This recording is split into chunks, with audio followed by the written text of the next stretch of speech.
I would like to welcome everyone to Liberty Starship, where we go beyond the typical terrestrial talk.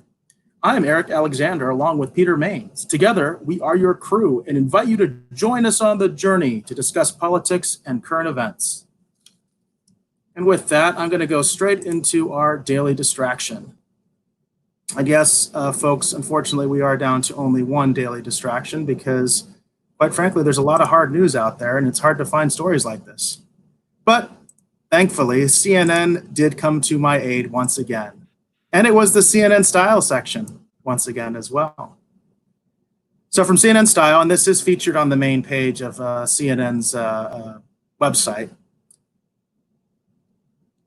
we have this article on the subversive buzz cut is back by popular demand.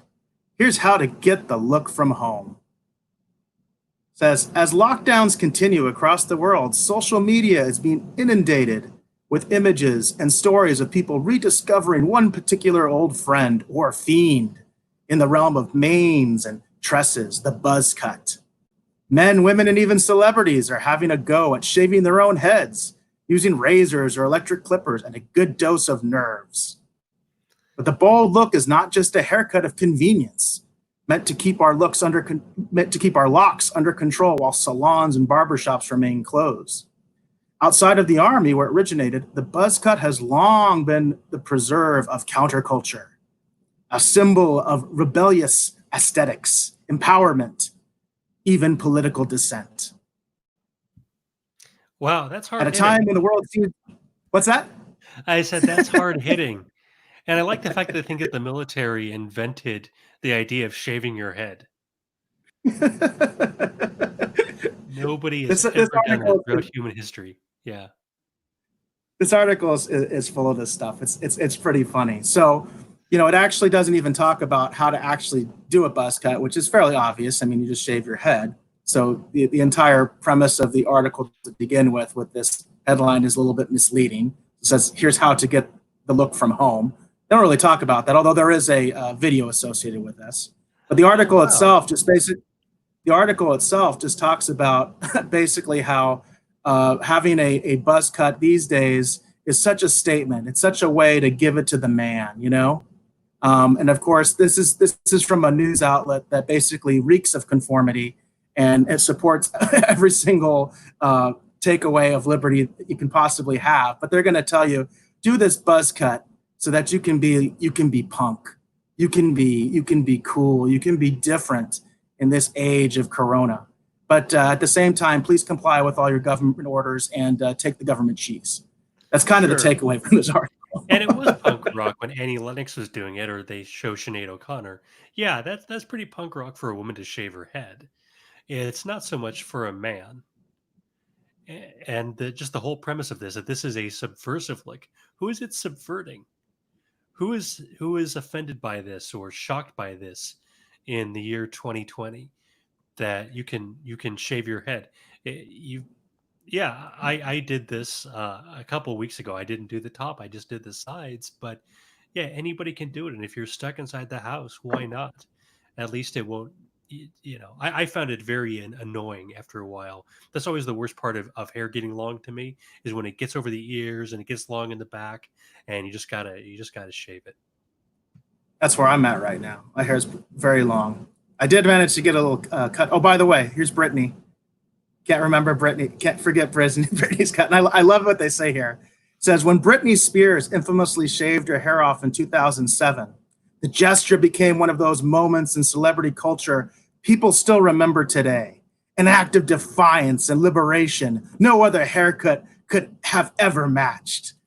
This was when she went insane and she basically lost her rights to everything. She is still fighting that, by the way, to this day, and recently had a relapse before any of this stuff even happened. So I just think it's funny that to this CNN Style author, that this was an act of defiance and liberation, when ironically she lost everything and no longer has control over her own money because she's part of a conservatorship. So in a way, I suppose that's probably kind of true. If we say she was going nuts, and yeah, but if there was any reason to it at all, I suppose it's trying to take control of the one thing that you can, your own hair, and show everybody, hey, I'm not going to be the. But she does want to be a celebrity, right? So this wasn't exactly a good move for her career. It She's not wasn't a Sinead good move for O'Connor. her personal life. You know what I Wasn't a good mean? move. Yeah, This is around the time that, again, she had a conservatorship put on her and her kids were taken away from her. yeah. So, But it might be, probably made her feel in control. So I don't know. It's how she coped. all right. I thought that was a fun distraction there. And again, I followed my rule. I found it on the main CNN page. Apparently, they're going to keep the style section on there even throughout the entire pandemic. So, I feel like we need that right now. now, what did you have, Pete? Didn't you had a serious news brief for us, didn't you? Yeah, I don't know if you saw the movie The Big Short with Christian Bale, Steve Carell. You had a whole bunch of big name actors. Ryan Gosling was in it. I'm familiar with it, but I never actually got to see it. Oh, it's a fantastic movie. If you haven't seen it, you have to see it. And it's largely based on the life of this guy, Dr. Michael J. Burry, who was a doctor who I think he inherited about $100,000 to get started. He invested that money, did fantastically well. And so pretty soon he's being hired by big time people with a lot of money, but who aren't necessarily good at playing the stock market. They hired him to manage their finances. And then he made some bets on the stock market and specifically the housing market. So it wasn't really stocks. He was betting on the housing market that it was going to crash back in 2008. And that's the big short, right? He took a short position in housing when almost everybody else said housing is going to go up forever. Well, he has another explosive prediction, which is that he thinks that these lockdowns are causing more damage than they're preventing, that the economic damage actually outweighs the medical benefits.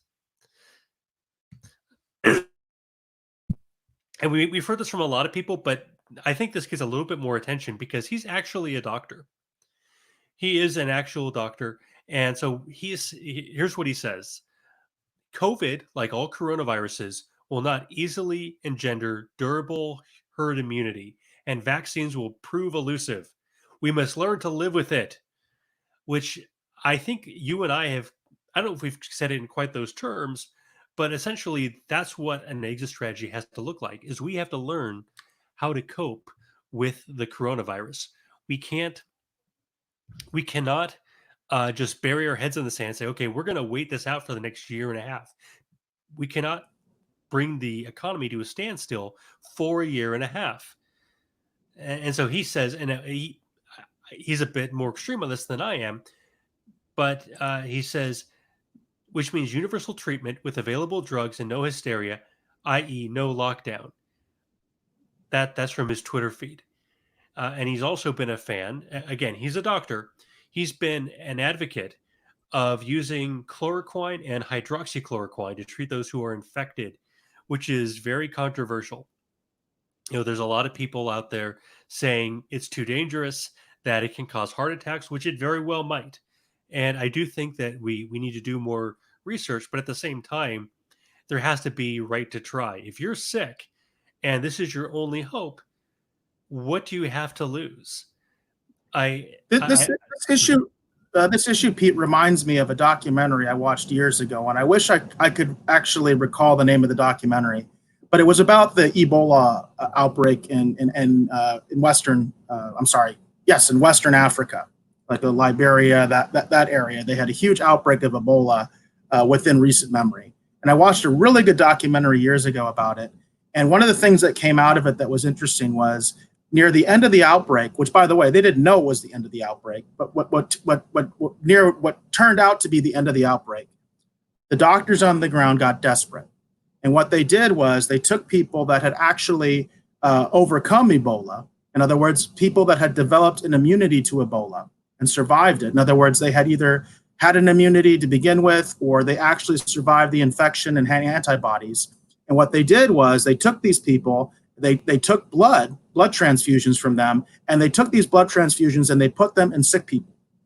And I remember part of the documentary said that the international community, which I don't know if the WHO specifically, because it's a while ago that I saw this. But basically, they said the international medical community was panning them because they didn't use proper controls, and this wasn't properly researched, and they didn't know how effective this was. You know, what was the epidemic, because it wasn't a pandemic, was the epidemic already subsiding? But they were just desperate, and they just said, you know what, we're just going to try this. And many of the people who got the blood transfusion survived. In fact, I believe a majority of them actually survived, when that was not the case with the majority of people infected with Ebola. They were dying. So it's kind of interesting to me that that gets into the whole right to try, and also that comes down to a doctor's decision with their patient about what treatments that they're willing to try, what they're willing to do, especially if they're going to die anyway. Yeah, I don't think that we should worship the scientific method. I understand that the scientific method is, in many ways, the font of all material knowledge. Everything that we know about the material world, we know because of the scientific method, which is we develop a hypothesis, and then we say, okay, what would be true if that is true? And we try to falsify it. And if we can't falsify it, at some point we say, okay, we are very confident that this hypothesis, this idea is true. But we may not have years to investigate this. If you have already over 40,000 Americans have died, and you have far more who have died worldwide, we may have as many as a third of the population. That when they did a random study this week, a third of the population in a small sample had the virus, which means that the death rate, the fatality rate, is much lower probably than we thought it was. But we don't have time. That we are panicking, and that's kind of okay, because this really is a serious thing. This could be much worse than we think it is. It could be far less serious than we think it is. But we don't have time to just simply wait it out, wait for the data to come in. And so to say, well, we're going to have these double blind scientific studies, the gold standard of the scientific method, that's nuts. People's lives are on the line. We can't just wait and say we're not going to treat anybody. And there's one more thing that he mentioned that I wanted to bring up before we move on to the next topic. He says, the shutdown is not good for anyone. Only 30% of whites and Asians can work from home, but it's far worse for blacks and Latinos. Hard-earned job and wage gains are evaporating fastest for the already underprivileged. At what cost? Prevention. And that's something that we've also talked about on this show, that this virus is impacting the underprivileged more than the privileged. If you're able to work from home, as I largely do, and what are we doing right now? We're working from home. Exactly. We're telecommuting right now. Yeah, we're telecommuting right now. Not everybody has that privilege. If you're working at a hospital as a nurse, if you're working at a grocery store, if you're working for Instacart or Uber or whatever it is, you cannot telecommute to that job. It's just absolute. It's nuts. And there was a little bit of pushback on this article, though. The author of the book, The Big Short, Michael Lewis, pushed back and said that Trump was unprepared and uninterested in doing what needed to be done in the event of a crisis such as presented by COVID-19. I don't know if that's true.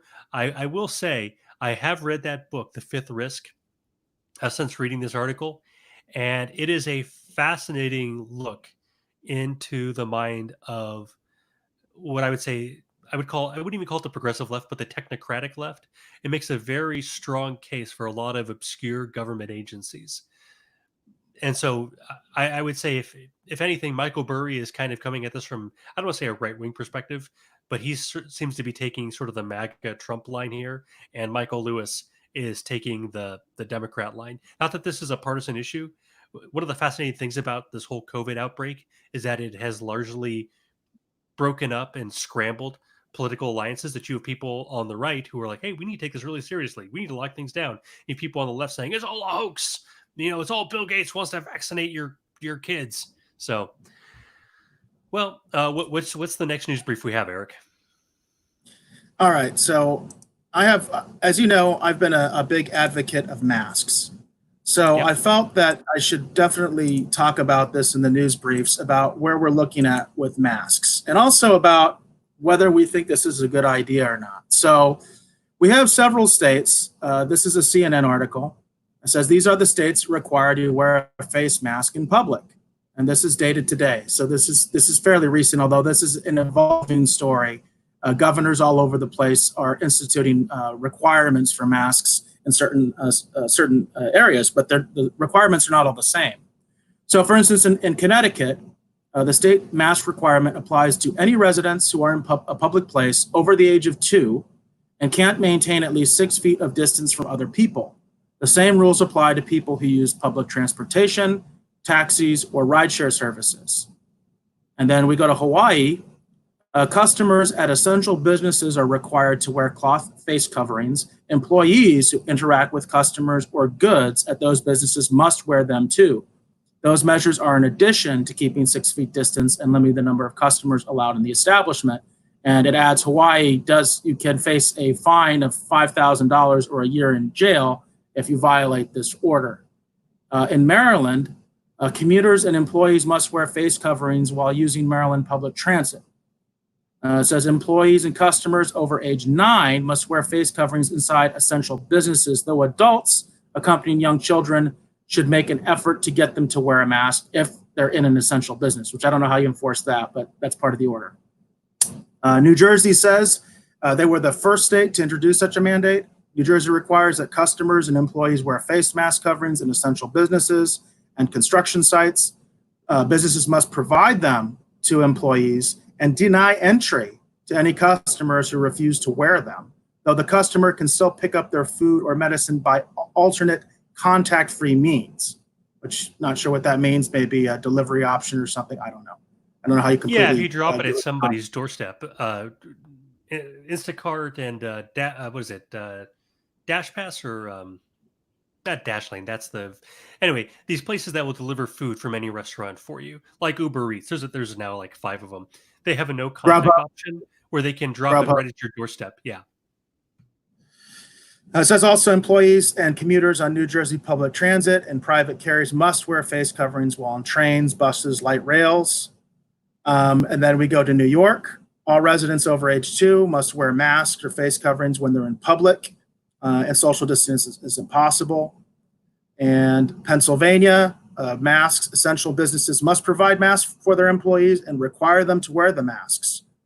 Now, customers of because we've seen a lot of businesses like restaurants and stuff where for some reason employees are still not wearing masks. They're making hamburgers or whatever they're making, but they're not wearing masks. And it just seems insane that this is a very small thing that you can do in order to reduce your potential impact on other people, in order to slow the spread of coronavirus. But for some reason, we got the PPE to nurses and started to get it to police officers.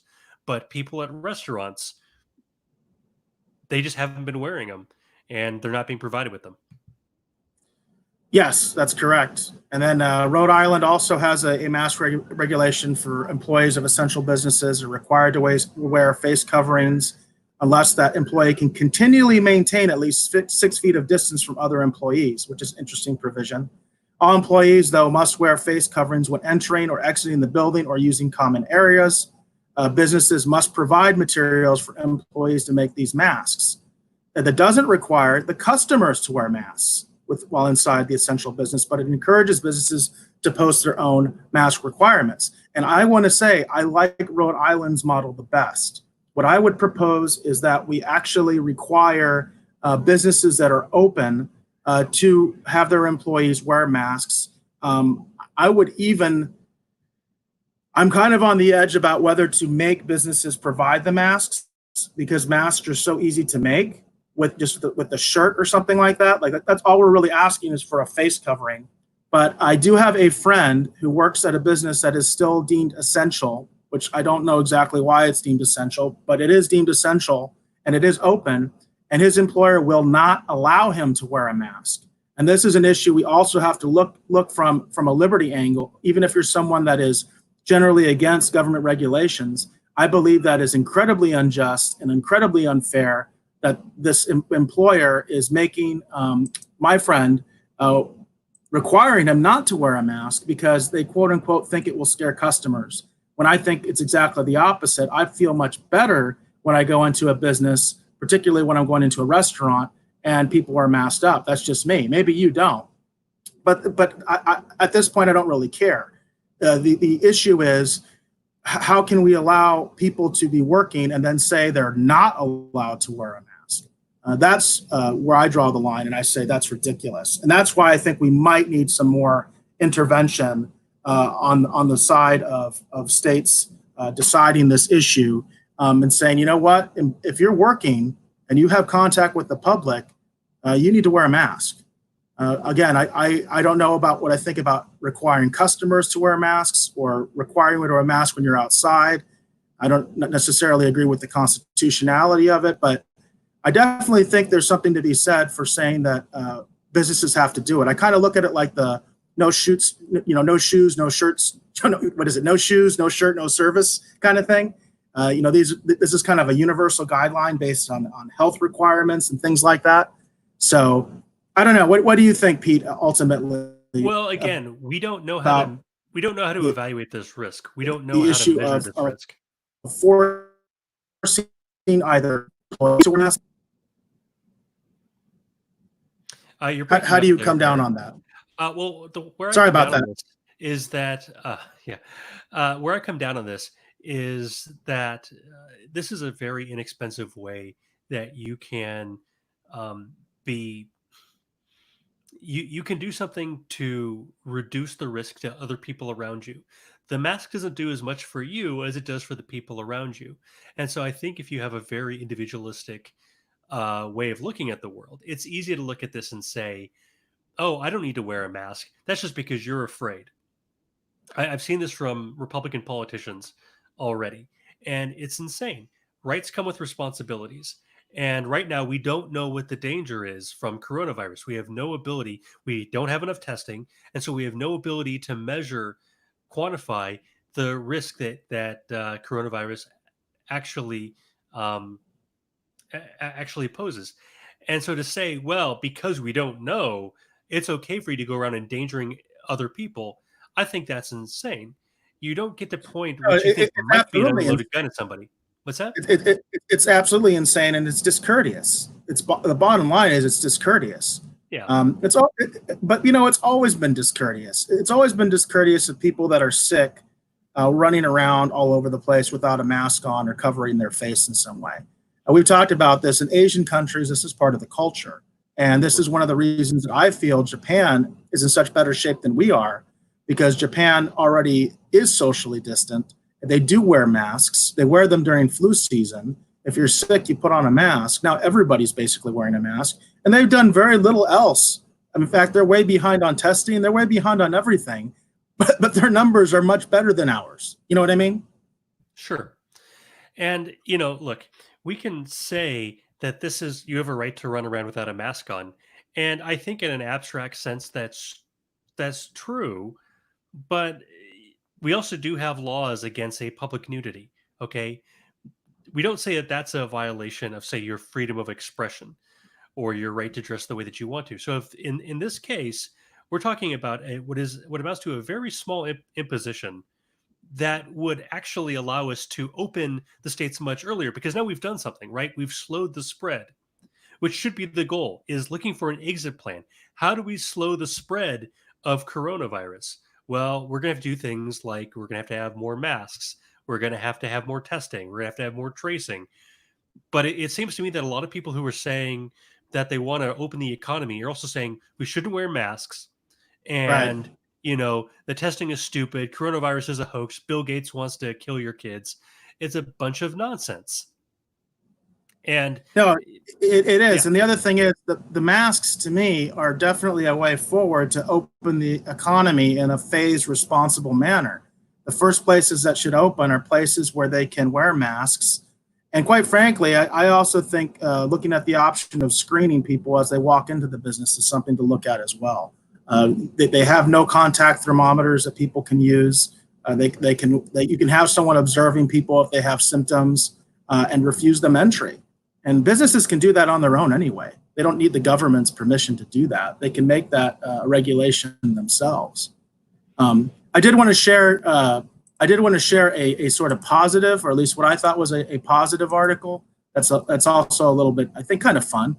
This is from NBC News, and it says Shake Shack returning the $10 million government loan meant for small businesses. It says with the Paycheck Protection Program already out of money, the burger chain says other restaurateurs need its loan more than it does. So I thought this was just kind of a positive thing to kind of end the news brief section on. Just saying that this is a good thing that Shake Shack decided to do on their own. I'm sure there was some public pressure. I've heard public pressure on many large corporations right now that did get access to the Paycheck Protection Program, which is already out of money. But I think this was good on Shake Shack to do this. Nobody forced them to do this. They went ahead and decided to give the money back because they feel there are other businesses more deserving. And they basically, this article says they found other means of financing anyway, probably through a bank. So they don't need the Paycheck Protection Program coverage. And this program basically has run out of money extremely quickly. I mean, I think from the time of our last broadcast to now, even before now, it already was out of money. I mean, obviously it's out of money now. So, but I just thought this was a nice thing that Shake Shack did. And I don't know if you heard about this, Pete. Oh, I did. And I can tell you, there's a lot of small businesses who are getting these loans that don't need them, and they're not going to be paying them back. So this was an incredibly generous thing. It could even be a risky thing. Let's face it, Shake Shack may need this money down the road. Right now, we're not out of the woods in terms of economic pain, but I thought it was a really feel good story. And, I'm glad that they did it. Not everybody will. Yeah, that's true. That's true.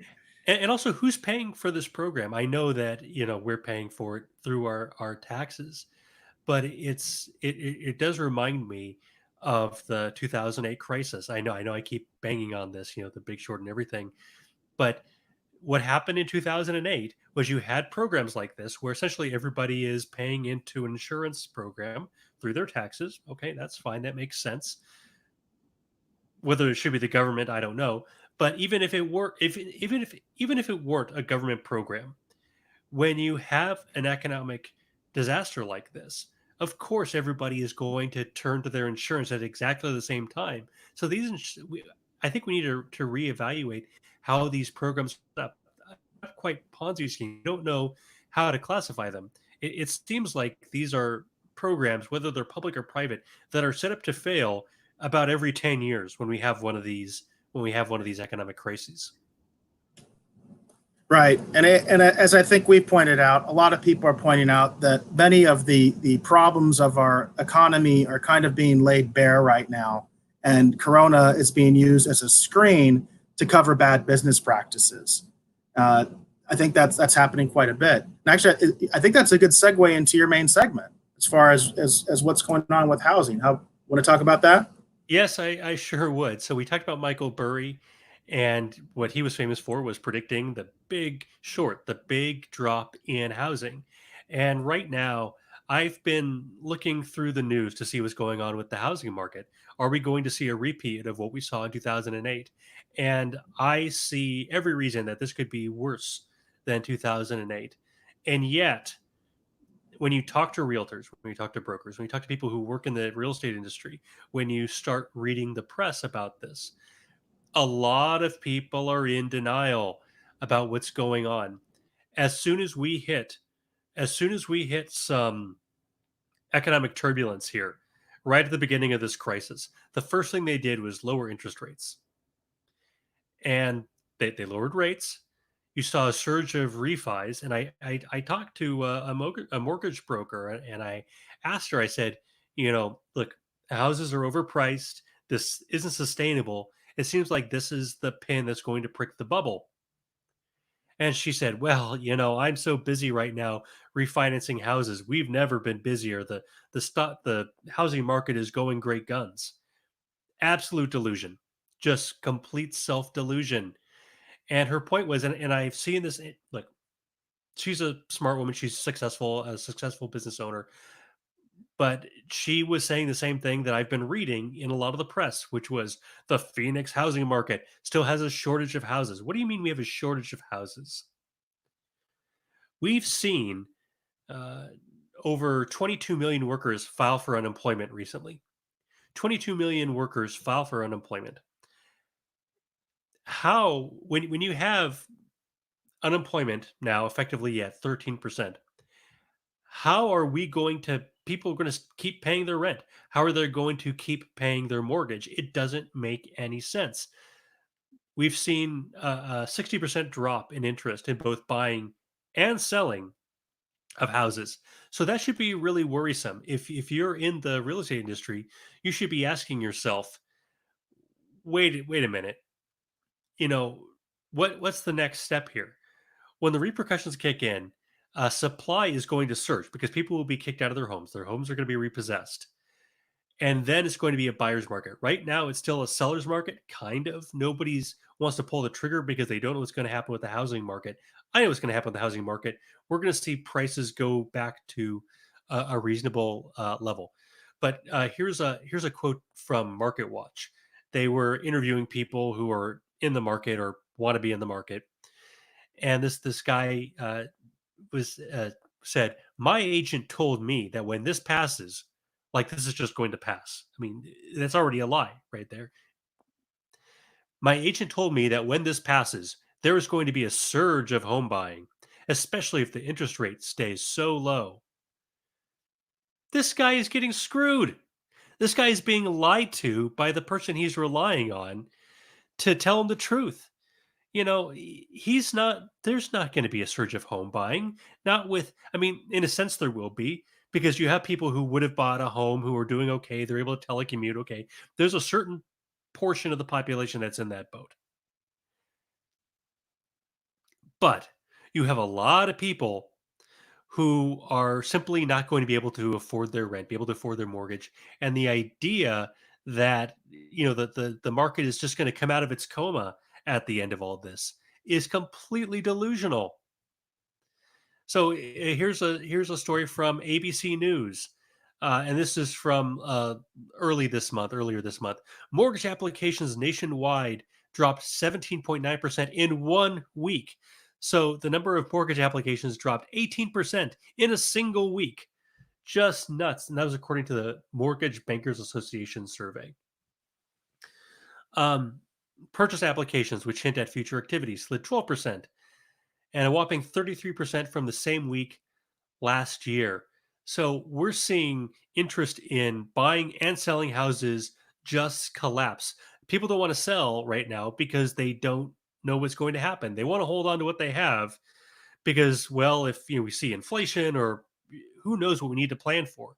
They're just afraid to make any decision. We're all afraid to make any decision right now. And it is hard. If everybody else is holding on, nobody else is selling because they're in the same boat. They're panicking. Whom are you going to buy from? So I can see why people would want to do that. The number of people paying rent in March slipped 12%, according to the National Multifamily Housing Council. It's the first review of the effects of the COVID-19 outbreak. The group found 69% of households had paid the rent by April 5th, compared with 81% in the previous month. So it went from 81% of people paying their rent to 69% for a drop of approximately 12%. That's more than a red flag. That's an air siren. Okay, we need to be paying attention. But I think a lot of people right now are asking themselves, why am I paying rent or why am I paying on my mortgage? I've asked myself that question because I got a notification from my bank that I don't have to pay. If I can do this 90-day suspension thing if I want to. Now, I didn't look at the fine print. I even discussed it with my brother, who I own my townhouse with, and ultimately we said, well, we want to pay this thing off as quickly as possible, right? It's like, yeah, that's true. But I think a lot of people are asking themselves that, why am I paying my electric if my governor says I don't have to? Why am I paying my mortgage if my bank says I don't have to? Why am I paying my rent if my landlord says I don't have to? yeah, I think it's a really interesting question. I'd be interested to see what the fine print is of that. Would you have to pay interest at the end of that? I'm guessing that you wouldn't. And so it seems like you're kind of, I don't want to say you're a sucker, but it doesn't make any economic sense. But at the same time, what would you, let's say you didn't pay for the next 3 months. Okay. So you took that money that you would have paid towards your rent. You put that $1,000 into a bond. I mean, it would have to be a pretty safe investment, right? You don't have the opportunity to wait out the long game. So it has to be a secure investment. And right now, How about bullets and guns, Pete? Bullets and guns. They hold their value pretty well. By the way, I saw that on YouTube that I thought was interesting, where someone was talking about all the panic gun buying. And one of the things I thought was interesting, that he made the point that guns actually do hold their value quite well compared to almost any other commodity. And he wasn't even talking about self-protection. He was just talking about as an investment. I've never heard somebody say that before. yeah, I think that's probably right. They don't depreciate very much. And but I would say this: if you're going to buy it in order to flip it in 2 months, which I don't think that you're actually planning on doing that, we could see as the panic subsides that suddenly people don't need their guns, and maybe you do have a glut of those on the market. I don't know, what could happen in 2 months. So there's, like I said, there's not a lot of good short term investments that you could make that would be for an appreciable amount. If you had a 1% return on $1,000, let's say, that's $10. Are you going to not pay your rent in the hopes that you're going to make 10 or 20 or $30 over the next few months? That doesn't make a lot of sense. But yeah, so part of what I think we're seeing is we're seeing sort of, think of it like a train. Okay. A train is a big heavy thing, and you have these connectors in between, and when the front of the train stops, there's sort of a little accordion as the train starts to compress. And that's kind of what's going on with the economy right now, that you have a lot of people who are on unemployment, people who don't have to pay their rent, they don't have to pay their utility bills right the second. Okay. But eventually these emergency measures are going to come to an end. And then what happens? Uh, this is from Houston. It says the pandemic's impact began to set in during the last week of the month, meaning the last week of March, with some transactions interrupted before Governor Greg Abbott designated real estate as an essential service statewide as part of his March 31st executive order. The Houston Association of Realtors reported April 8th. But strong sales during the first half of the month more than offset the latter half's decline. So they're talking about it as though they're comparing apples and oranges, saying, oh, well, we had a good first half of the month. So the second half, well, it was bad, but it evens out. It doesn't even out. The second half of the month is what you need to pay attention to. That's your reality for right now. Okay. That's what April's going to be like. That's what May's going to be like. In fact, April and May are going to be worse, but we're all pretending like, well, we had a good first half of March. So somehow we're all going to we're going to come through this. No, we're not. What's about to happen to Houston real estate reminds me of Hurricane Harvey, in that we are bracing for impact, but don't yet know what the full extent on the market will be. That was John Nugent with Remax Space Center. So I have to say, I've read a lot of quotes. I've read a lot of these articles from different people in the real estate industry, and this guy at least is very clear-eyed about what's happening. He's not telling people that, well, we're just going to wait it out and everything's going to be okay. He knows we don't know what the fallout of this is going to be, and he's not just doling out a bunch of happy talk like we're seeing for so many people in the industry, because I think it's disingenuous, and I think just like when people try to give us false hope about, well, the coronavirus isn't going to kill that many people, the more people you tell, it's going to be okay, don't worry about it, the less people are going to do to actually protect themselves from the fallout. But yeah, I did think it was interesting what they're talking about, that right now, one of the reasons why people can't buy is because you can't get into a house unless it's a virtual open house because of social distancing and all of that. So if you want to sell your house, well, who's going to come tour it? I mean, I guess if you're not at the house, if they're the only person at the house, but you can't just have a big open house. You have a bunch of people walking through and making bids and bidding against each other. So it's a bad time to sell your house just from that perspective. So maybe that gives a little bit more perspective on where we are right now. The coronavirus, one thing from Fox Business, now this is a bit dated, is that the coronavirus pandemic has seen more than 10 million people file for unemployment benefits in the past 2 weeks. It's now up to 22 million people total. Coronavirus has stalled demand for mortgages as unemployment numbers soar and potential buyers find themselves staying at home, adhering to local government guidelines.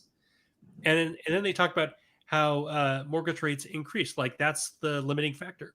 People don't care about the interest rate. I mean, interest rates are insanely low right now. They're at 3.49% at the time of this article, and they rose from 3.47%. That's essentially nothing. If that's what's making your decision on whether to buy a house, I don't know what to tell you. It's not it's not a very reasonable way to make it. I want, but I think there's a bigger problem here, and I don't have a big thesis about exactly how we're going to handle this problem. But housing, it seems, has become more and more unaffordable over the past few decades. If you go back to 1950, the price of a new home was 2.2 times, so not quite 2.5 times the average income, the typical income of a household. In 2018, that ratio went from 2.2. So let's say that median income is $50,000. Right now it's about $60,000, but let's say it's $50,000 just to keep the math easy. If you 2.2, uh, that's about $110,000 home, right? Well, right now with the ratio of 5.3, if your income is $50,000, then your typical home is going to be $250,000. So we've seen an increase of 140%. So houses today are about 2.5 times the price of what they were in the 1950s in real terms, relative to what people are actually earning as a percentage of your income. They're about 2.5 times what they were. Now, every time we have a debate about how we're going to handle zoning in a city, every time we talk about what kind of economy we want to have in the United States, what kind of economic policies we want to have, everything always points to we want the price of houses to go up, and we tell people that houses are investments.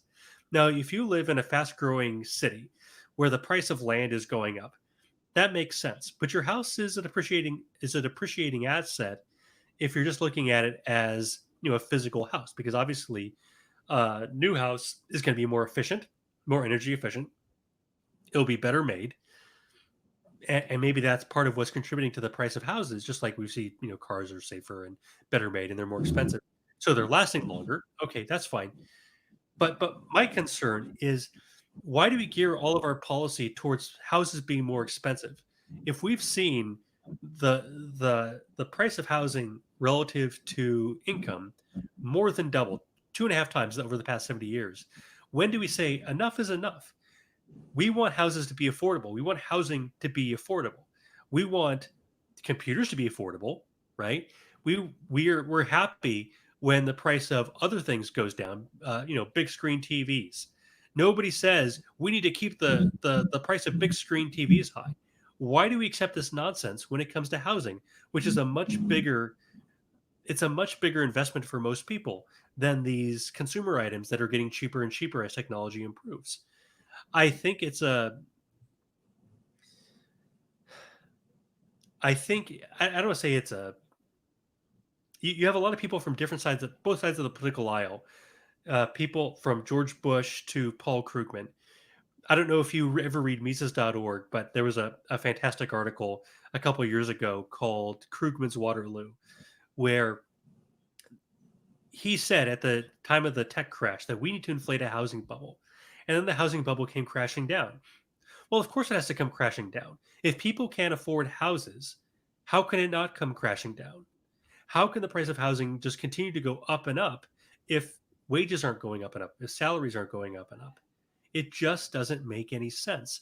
And our political leaders are not thinking about the consequences to Main Street. They're thinking about Wall Street, because Wall Street wants the price of assets to go up and up, because a big portion of their business is selling mortgage bonds or lending money. And we don't want to put Americans further and further in debt. It doesn't make sense that what is good for Wall Street is necessarily good for Main Street. And yet that's how we build our economy, our economic policy. we say these banks are too big to fail, these businesses are too big to fail, and then we bail them out, but we never think about it. Well, how do we make the American dream more affordable for Americans?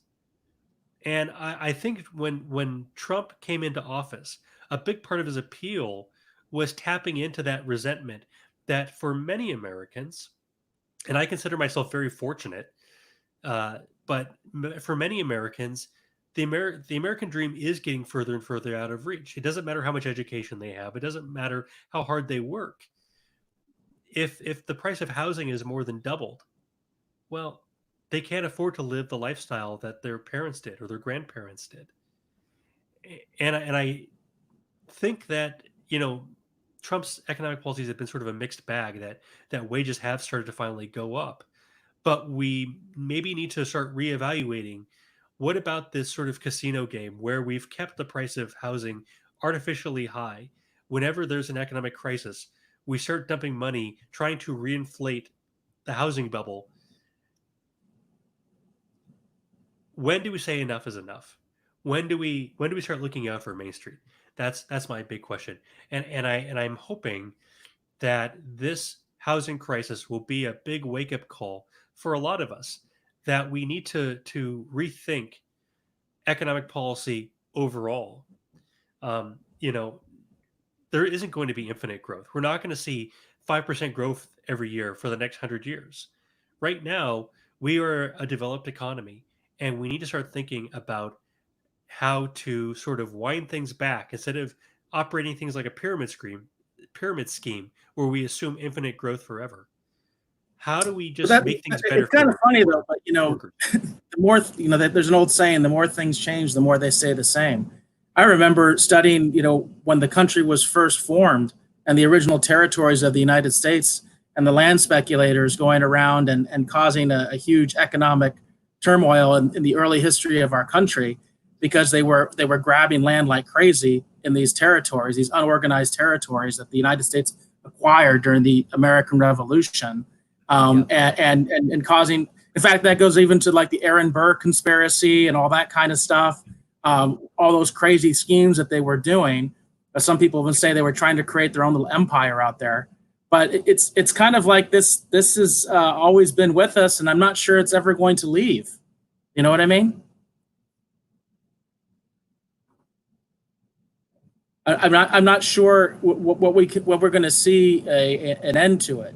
It seems like it's something that's been part of the American experience since day one. I'm not sure exactly who was building an empire out west. I You don't never know heard of exactly. the Aaron Burr conspiracy and all that kind of stuff? The No, the I rumors can't of. say I've heard of it. Oh, we'll just Enlighten me, have to please. discuss that another time. Maybe we'll have a conspiracy Okay. show sometime. But Yeah, but no, this. well, Yeah. land speculators in the early history of the country, with the original territories acquired from England during the American Revolution, that there was an incredible amount of land speculation where people were buying up extremely cheap land out west. This is in the first, literally the first days of the country, and it caused a huge economic downfall. In the early days of the United States. This is even before the Constitution was ratified back during the Articles of Confederation, because it literally was the wild, wild west. But we're talking about like Kentucky, you know what I mean? I see. And these land grabs that were going on, and the speculators, the massive amount of land speculation, in terms of, again, people that had money were buying this land in dirt cheap because nobody lived there except for native people, and they didn't care about them, right? It was okay to buy their land out from under them, and it just caused a huge bubble. And I'm just saying that this is kind of a playbook that's kind of gone on for over 200 years. Yeah. Um, yeah, it has. And okay, I think I know what you're talking about. That people overvalued the land. And you have to remember, people coming over from England, to them, land was wealth because they were entirely an agricultural economy. So your wealth, I mean, I say entirely, that's a bit of an exaggeration, but almost entirely. Like 99% of the economy was, or maybe 90% was agricultural. So the more land you had, the more wealth you had. It was for almost everybody that was true. But Economies change. And right now, we're in the midst of what is a very big change, and we're just not adjusting very well. We're not figuring out how to deal without limitless growth. We're not able to kick the can down the road. So, a lot of things from Social Security to, we talked about these unemployment programs, they're all kind of built like pyramid schemes that they're okay so long as there's a lot of growth and you have a lot of people, new people paying into the system to pay for the people who have already been in the system for a long time. But it's not going to last forever, and it's something that can't last forever won't. So I do think we need to reevaluate how we think about housing, um, but also it needs to be part of a much bigger rethink of our economic policy. So now, what was your final story for the night? Well, originally I titled this the Cold War over the First Amendment, but I thought the Cold War over the Constitution had a nicer ring to it. It just rolls off the tongue a little bit better. Last week, of course, I talked about the 10th Amendment versus the 14th Amendment. And so let's start here with a little bit of a civics lesson, exactly what the First Amendment says, because again, I wanted to focus on some of these First Amendment issues here. So the First Amendment text reads, Congress shall make no law respecting an establishment of religion or prohibiting the free exercise thereof, or abridging the freedom of speech, or of the press, or the right of the people peaceably to assemble and to petition the government for redress of grievances. And as we talked about last week, the 14th Amendment makes this apply to the states. This standard applies to the states because of the 14th Amendment. In other words, your governor cannot constitutionally and legally prevent these things, period. It says that they cannot make no law. All right. And so even though technically an emergency order is not a law, it is a de facto law. It may not be a law de jure, but it is a law in fact, because it is something that people are enforcing, including police officers. Now, when it comes down to this Cold War that's going on, we've already got some sides and some very obvious indications of where people are going. So this is an article from police1.com. I believe the source material is actually from a local newspaper. I can't see where it's at. But it says, California police now charging, quote, blatant stay-at-home order violators with misdemeanors. Quote, this move towards limited enforcement addresses those that blatantly put the community at risk by engaging in obvious violations of the public health order. So what you have here, this is from Sacramento County. The various agencies there, including the local police department and all the city police departments. The agencies cited are Sacramento, Elk Grove, Folsom, Citrus Heights, Galt, and the Sacramento County Sheriff's Office, as well as the Sacramento County District Attorney's Office, are basically saying that they're going to start citing more people because they are blatantly violating these orders, actually, they're not even talking about the stay-at-home order per se. They're talking about the shutdown order in terms of people that are having gatherings of more than 10 people. So they in this article, they cite specifically a club that was cited under this provision because they were operating illegally. Apparently, it was literally an underground club. It was a club that was underground, and they were actually still having parties and things like that, and people were coming in excess of 100 people. So they went ahead and did some enforcement on them. But this article points out that they're really concerned about house parties. And I said this way back when we first talked about the LA mayor's order that basically instigated all these extreme orders. Because I said that was going to be like the first domino falling, and everybody was going to fall after that. We read the text of that order, and I was completely correct. And we're seeing the same thing now. So what we're seeing here in California is now they're starting to go after the Corona parties. I knew the Corona parties were going to happen. It was only a matter of time. In fact, I don't know if I mentioned on this show, but on Easter weekend, there were some people in my mother's over 55 community having an Easter gathering in the common area, which is outside. They don't have a clubhouse, but it's an outside area, and they were having a party. And I joked with my mom, hey, Mom, we should call the police. There's over 10 people over there. And then my mom kind of laughed. And then she said, wait a second, do you think we really should? And I said, no, Mom, I'm joking with you. But that's what's happening. And this is what's happening in California, where they are deciding that, yes, they're going to enforce these orders. Specifically, they use the extreme example of the literally underground club with 100 people, and they went after them. But now they're saying, we're going to go after house parties, and let's have the community inform on their neighbors and tell us when these parties are happening. I'll tell you right now, my neighbors can party their ass off if they want to right now. The only issue I would have is if they kept my kids up too late. That's the only issue I would have, and I would deal with that myself and go over there and say, please, can you put the music down? That kind of a thing. All right. I would not be ratting them out because they're having a party of over 10 people. And I don't think there's really even an enforcement mechanism at this point in Arizona to deal with that, because under the Arizona order, the right to assemble cannot be infringed. That's specifically exempted in Governor Ducey's order in Arizona. But many of these other governors and also mayors are making stricter orders where they're basically saying, if you have a gathering of more than 10 people, we can come in here, we can cite you, we can arrest you, okay? And I have a real problem with that. Now, we're talking about the Cold War that's happening because I have another article from Police One, and this one is an actual Police One article. This is actually made by one of the Police One contributors.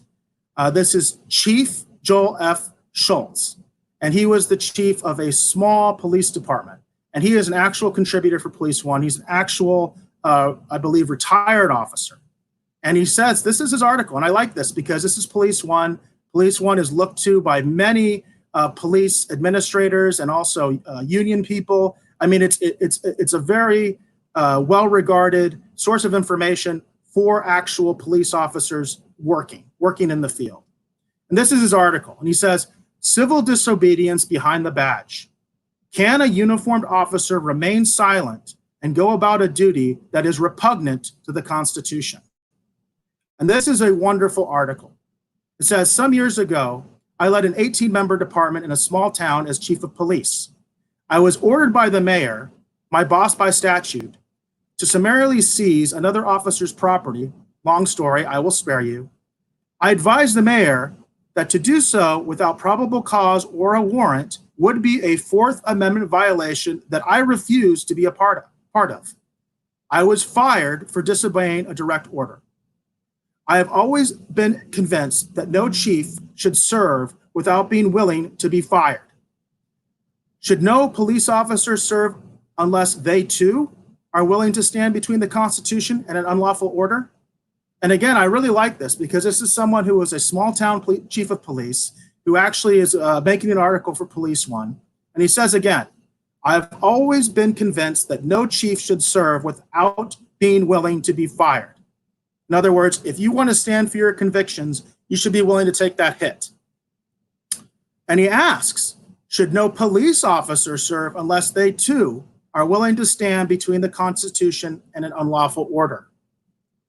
And he doesn't necessarily answer the question directly, but he's presenting the question to a law enforcement community. Again, this is a very respected source of news in the law enforcement community.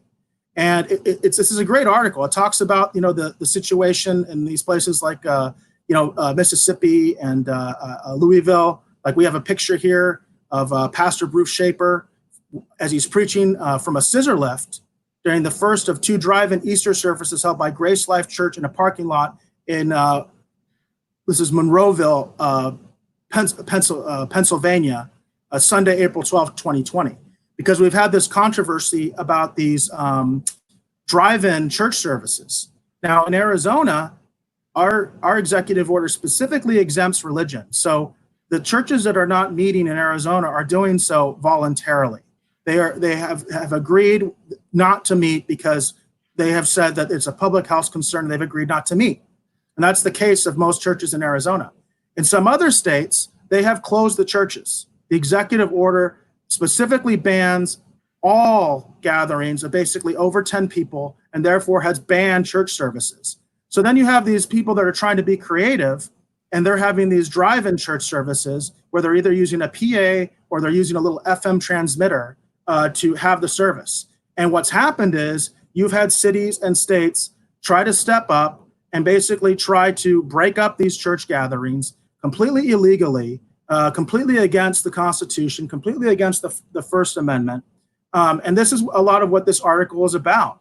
And this is, again, a former chief of police of a small town that's basically asking officers to question themselves in being involved in this kind of enforcement.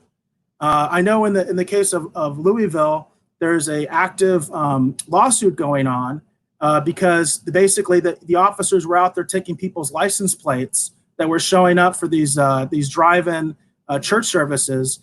So theoretically, at least what they said was so that if they get sick, we can contact trace them later. And come on, everybody, we know that's a bunch of bull. We know what was going on there. Okay, they're keeping their eyes on these people, and the way that law enforcement works is you don't want to go after 100 people at the same time. You want to take them down one by one. I mean, that's just basic. That's just a basic tactic of law enforcement. You don't want to be outnumbered. That's just idiocy, right? And these people aren't idiots. Are they taking down this dangerous gang of churchgoers using the RICO Act? Because it seems like maybe they need to bring in the big guns here. I don't know. That did not come up in my research. But this particular article says, is an example I am experiencing as I write this is a prohibition on a drive-in service for the church I attend during the COVID-19 pandemic. Our governor specifically endorsed drive-in services, but gave latitude to local health agencies to alter the regulations. It says our regional health department said no drive-in services for the church after 2 requests with no further avenue of appeal. The department is staffed by persons hired by a board of health who in turn are appointed by the board of county commissioners. The public health order prohibits specifically all church events other than electronic delivery. That same order allows marijuana curbside pickup, marijuana curbside pickup, restaurant drive-up service, and I can still walk into my local coffee shop to get a cup of coffee to go. Think about that. Yeah, this is what I'm hearing all over the place. So your church service is, okay, so you can pick up marijuana, you can pick up coffee, but churches are just too dangerous. Now, what if you have your Native American temple and you have curbside peyote pickup? Is that dangerous because it's religious, or is it allowed because it's a drug pickup? That's the question, right? And it's kind of funny that it is 420 day, right? It is 420 today, so this is kind of a little acknowledgement to that. But what this shows. I think it's what you're getting at. What this really shows is that these policies are completely disconnected from the ostensible results. If all these things are safe to do, but going to church in your car when you're not breathing on anybody, you're not endangering anybody, they're still trying to arrest people. They've completely lost sight of what they're doing. Why are they putting these regulations in place if they're not even going to think about the consequences? Exactly. And the article goes on to say, frankly, since I know of no scientific evidence that COVID-19 would be leaping from car to car in our church parking lot while drivers listen on the FM radio short-range transmission, the order is in violation of both the freedom of peaceable assembly and the free exercise of religion, and lacks the means to petition for the redress of grievances. In other words, there's no appeal to this. That's what he's saying in his own community. Wow. Wow, I didn't read that part. That guy was way ahead of me. I had a whole riff I was going to say about that. Please keep going. It says, here's my hypothetical. If I were still in uniform and were ordered to cite or arrest a church leader or attender at a, quote, unauthorized drive-in church service, what would I do? Keeping in mind that the most often heard yet most impotent defense at the Nuremberg trials was, quote, I was only following orders. And I love this man because this is, again, a former police chief of a small town. He is writing on an outlet that is widely looked at by police officers, including chiefs of police, sheriffs. It's a very respected news service in the law enforcement community.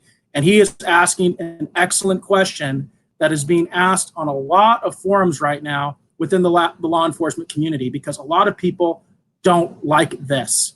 and they are very angry about this. And these are people with tactical training. These are people that have experience.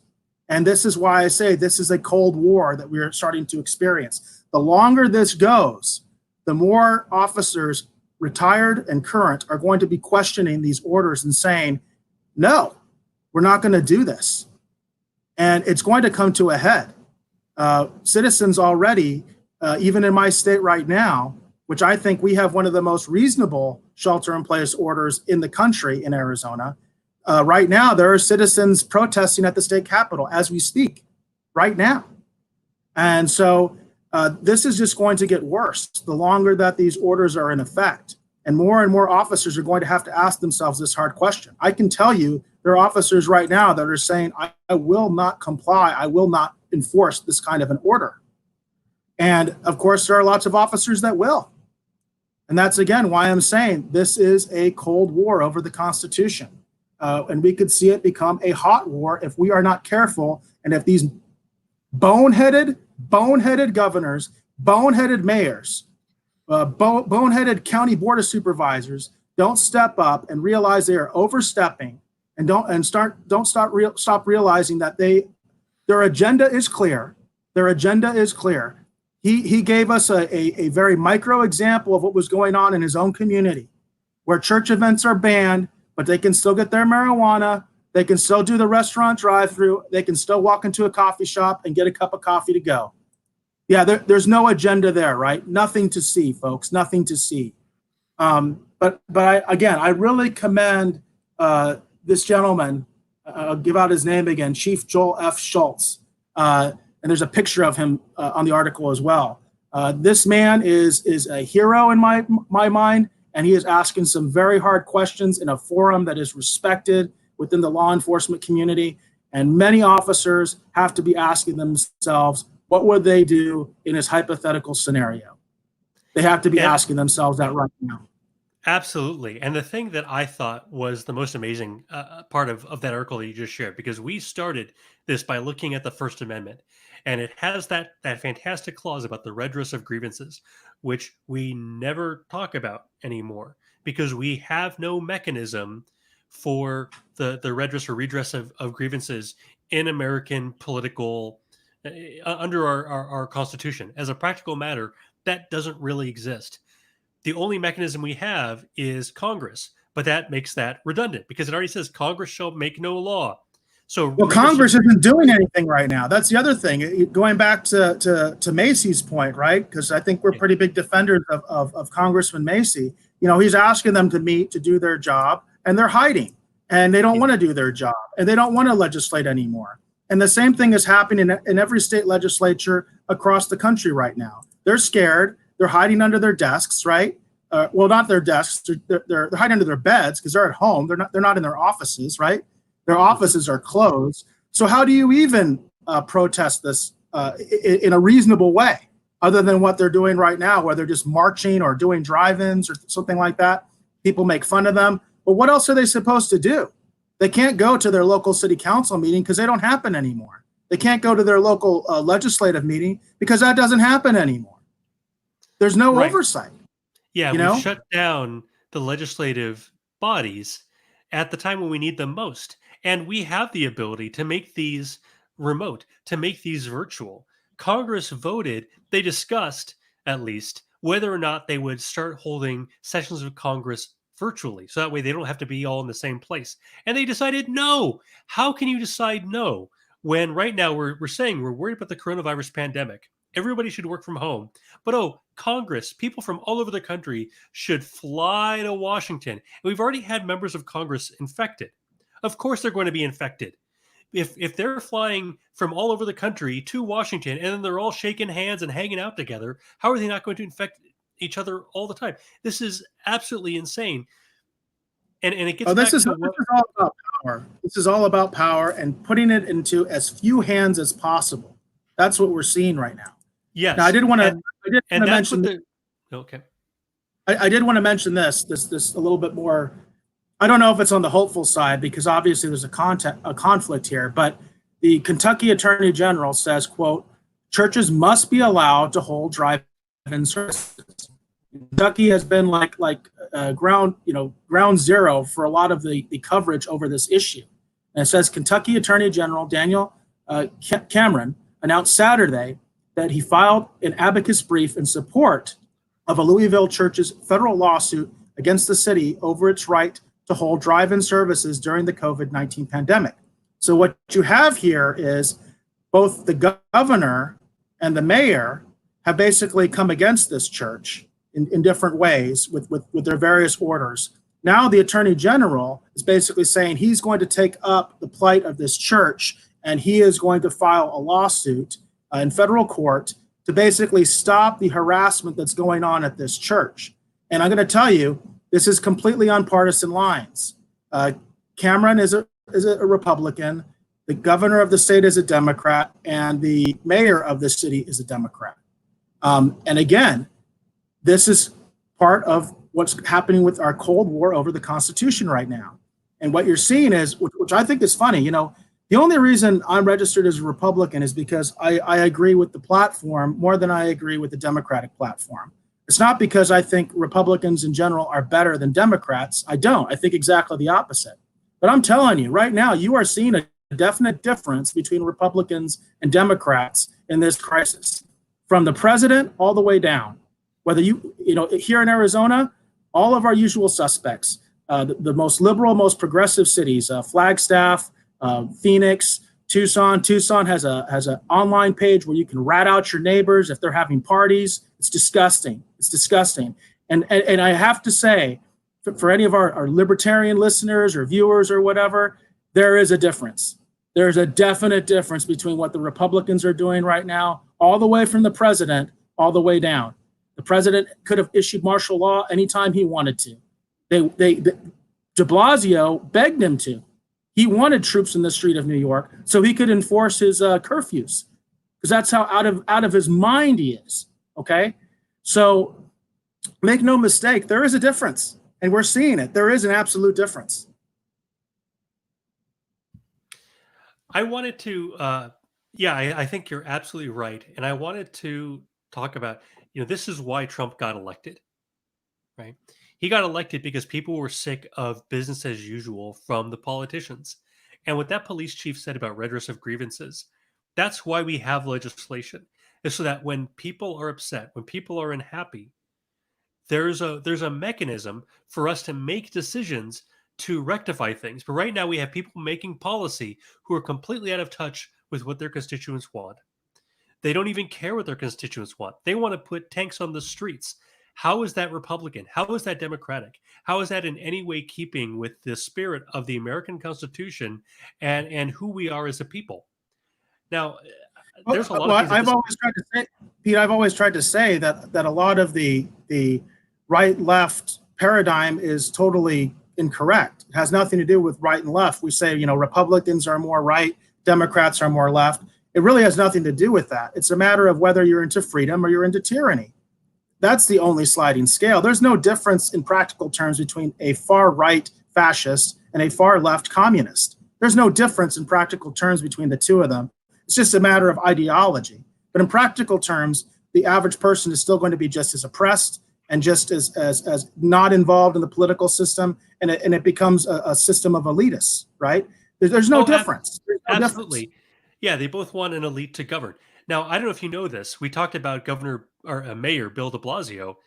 Did you know that the New York City Council is the same size today that it was 120 years ago?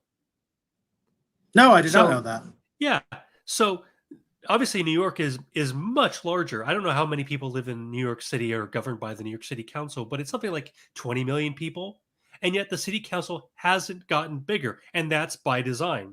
If you go back and you read the progressive manifestos from the beginning of the 20th century, they wanted city councils to be smaller, not larger. They wanted city councilmen to be more elite, not closer to the people, so that way they could make decisions without being accountable to the voters. This isn't an accident. It's by design. It's not even a conspiracy, because conspiracy suggests that this was done in secret, or that these discussions happen in secret, that this wasn't just laid out on the table as this is the way we want to do it. This is what they laid out on the table. This is how they want to do it. And they, if you look at any city, even like here in Arizona, where you have cities are run ostensibly. We have a city council. Typically, our city councils are very small to the number of citizens. Um, and the cities are run by bureaucrats. City councils have very little power over what goes on. And so, yeah, the mayor can make an emergency declaration, he can act unilaterally, but he also has to get a permission slip from the town manager. And then you have the town attorney that tells you a lot of stuff that what you can do and what you can't do. Well, And actually, Pete, I do have a little bit of insight into this because I've actually read some of these city charters. And in the West, typically, mayors have a lot less power than they do on the East Coast. For instance, yes, the mayor of New York, de Blasio, really is like his own little governor. I mean, he has an immense amount of power because he has a huge infrastructure, but one of the largest police forces in the world at his disposal. Okay. So it's a different situation over there. But traditionally on the West Coast, we have what they call, the city manager council system. So the mayor is actually is usually very weak. The mayor in most West Coast cities is very weak. The city manager runs the city, except Pete, in an emergency declaration, because mayors are elected. Therefore, they get power when they start making emergency declarations because as an unelected official, the city manager doesn't have that authority. So do you see what I'm trying to say here? There's a motivation behind why these mayors are doing what they're doing because now they get to run the show.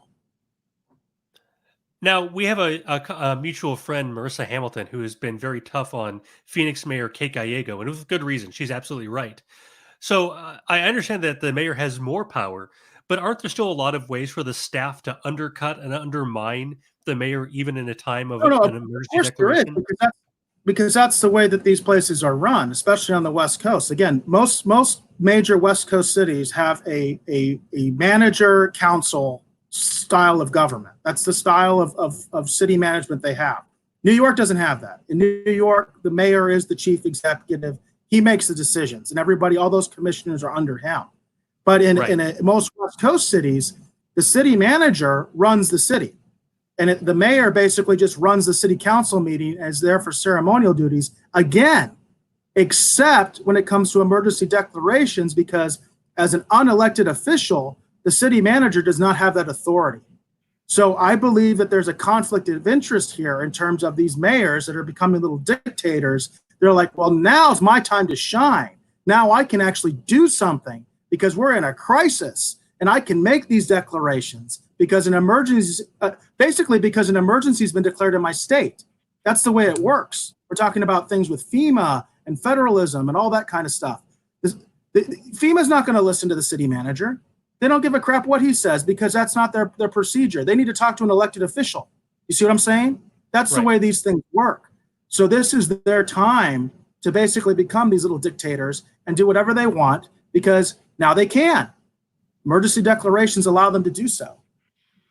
Now, at the time that our country was founded, a congressman, a member of the U.S. Congress, represented between 10 and 30,000 constituents. Today, if you are the mayor of a town of 1 million people, you respond to 1 million constituents. And a lot of times your city council is elected at large or they govern very large districts, which means that most people don't feel very connected to their city government. They don't know who the mayor is. So if he's making an emergency declaration and seizing all this power, I mean, I guess I'd rather he have it than the town manager because at least the town manager is appointed and nobody knows who that guy is. He can go completely off the reservation, off the rails, and nobody would even know. That's insane. That's ridiculous. But the point is, our city people don't know who the city government is because it doesn't matter because the city governments aren't allowed to make very many decisions in many places. You don't have home rule. In Arizona, you do have home rule, so cities can be fairly strong, but you're not even very connected to your mayor. And I think this is a big part of the problem that people are calling for. We've talked about a lot of things over this hour, but one of the things was people are calling for reopening the economy. We don't want to wear masks. Well, with rights come responsibility. With authority comes responsibility. I wish more people would take an active role in city government, understand what your city is doing, because if you don't get to complain later, and you're not going to see those trade-offs. You can make irresponsible demands like, I don't want to wear a mask. It makes me feel nerdy to wear a mask, so I'm not going to wear one in public. Well, you should. And if you were responsible for the consequences of your actions, maybe you'd be more in the habit of thinking about it that way. But right now we have these dumb political debates between people who want to have no responsibility and people who want to have no liberty. And it has to be both. If we're going to have a free society, we're going to have to wear masks. We're going to have to think about the common No, good. this is the essence of liberty. I heard a definition years ago where somebody was talking about the difference between liberty and anarchy. And we used to have these debates all the time and with the Ron Paul campaign because there were anarchists involved in the Ron Paul campaign. I met them, I talked to them, which I always thought was ironic. It's like, you're an anarchist. Why are you involved in this political movement? It's not very anarchist of you. But he appealed to those kind of people. And I remember having debates with people like that. And the difference between liberty and anarchy is very simple to me. It's the idea that in liberty you have freedom and responsibility. And in our anarchy you don't. There is no responsibility. And that's the whole mask issue is a great example of that. Just wear a mask. Do it voluntarily. In Arizona, you don't have to. You don't have to wear one here, but Sure. do it anyway. It's something that is courteous to your neighbors. Right. And there was one other thing before we sign off here that I thought that quotation from the article was so great. It says, "No chief should serve without willing to be fired." These people are not accountable. These mayors, these councilmen, these congressmen, they feel safe because they know nobody's going to run against them. Nobody even knows what they do. How do we, I think it's difficult when you have a police department, but how do we have a sensible framework to hold our police accountable the way we want to hold Congress and other government agencies accountable? Well, that's again goes back to your argument of why you need to know your city officials, because they're the ones that are responsible for hiring and firing your police chief. But right now, I'm not seeing the problem with the police chief. I'm seeing the problems with the mayors and the governors who are doing these unconstitutional orders. And it comes down Absolutely. to police chiefs deciding whether they're going to go along with this or not. And ultimately, it comes down to the individual officer deciding whether they're going to go along with this or not. Again, I'm just happy I live in Arizona, where at least freedom of religion and assembly have not been infringed. And that's specific in the order. And I know a lot of officers in my state that are very happy about that because they don't even have to get involved in that debate. Yeah. And I think this police chief was trying to set the example by making that statement. Not that he fears for his job, but he's saying, hey, I'm willing to step down if the people don't think I'm doing a good job. And he's reminding everybody who they work for, which I think is very noble. Which ultimately is the people. It's not the mayor. It's not the city council. Ultimately, you work for the people. And every police officer, as far as I know, in the entire country, they take an oath to the Constitution, not to their mayor, not to their governor, not to their, not even to the president. There's no loyalty oaths. We don't do that. You take your oath to the Constitution and to the Constitution of your own state. And that's it. Yeah. Yeah, and until people feel like government is really accountable to them, we're going to see a lot more out of the box candidates, out of the box type of candidates, people like Trump, because the people of America are fed up. This is why Trump was elected, because people felt that government doesn't work, it doesn't listen to them, problems don't get solved. Absolutely. Well, I think that's a good note to end on. So until next week, I'm Pete Maines. Here's my co-host, Eric Alexander. And you out there, you keep flying